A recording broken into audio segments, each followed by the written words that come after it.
Now, the next thing we should do is we should probably create a new route. Now, the only route we've defined in our voting routes is one that allows us to actually get the voting object itself.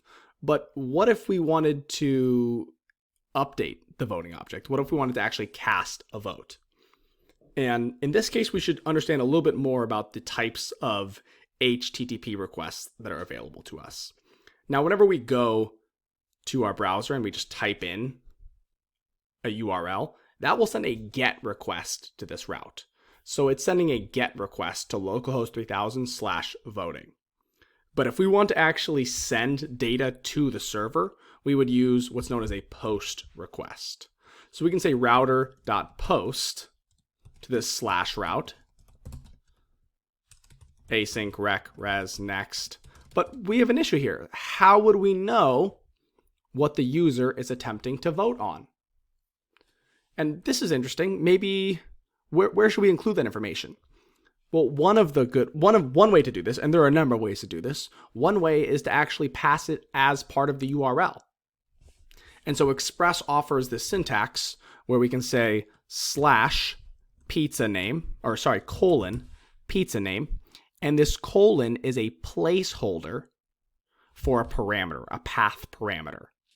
And so essentially what this is doing is it's saying it will accept any routes, any post requests to the /voting/ anything that comes after this, and it will capture that value in the pizza name path parameter. And it'll make it available on rec.params. So I'm going to console.log this, and we're going to run some post requests, and we're going to see what happens. Now, we can't run post requests by simply going to a browser, so we're going to need some type of HTTP client to handle that for us. Some people like Postman. I generally use Insomnia, but it doesn't really matter which one you're using as long as you have an HTTP client available to you. So I'm going to go ahead and I'm going to stop this server, and I'm going to start it again. Actually, let's just clear this browser really quickly. Clear this terminal. And let's run our server one more time, or let's get rid of this just so there's not so much noise in the terminal. Let's do this one more time. And then let's head over to Insomnia. And Insomnia is simply an HTTP request client. So it'll generate HTTP requests for us. So I'm going to send one to pizza voting. And I'm going to make it a post request.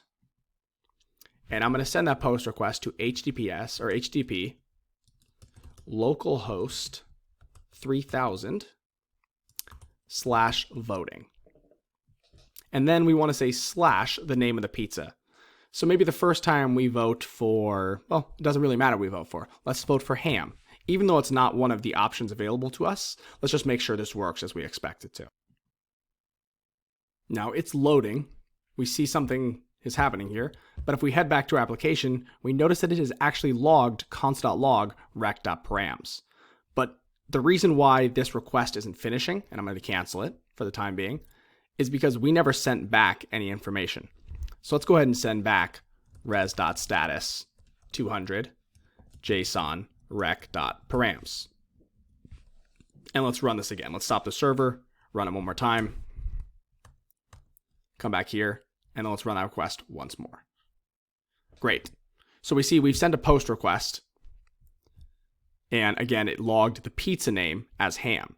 And so what we can kind of deduce from this is that when we send a post request, and we have attached this colon pizza name, this path parameter, it will attach whatever the name of the parameter is to rec.params, this request object that Express wraps for us. And then we can do whatever we want with this. Now, an easy thing we can do is we can say, okay, I will take this pizza name, and if that pizza name exists in our vote, in our poll, let's add 1 to that pizza type. So we can come in here and we can say, if voting, or let's at least extract the pizza name from rec.params. We'll say const pizza name equals rec dot params dot pizza name.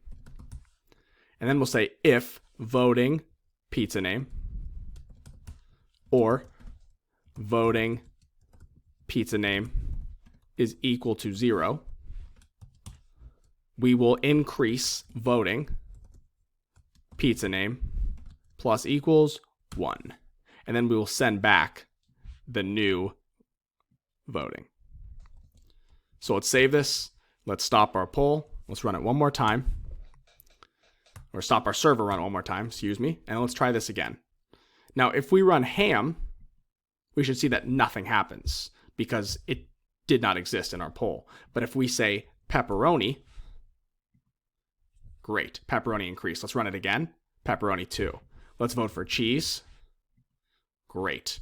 And we can see here that by running a post request to the correct pizza name, we can then send data to our server, have it process that data, and send back the results. And all of that is done using this HTTP client with post requests.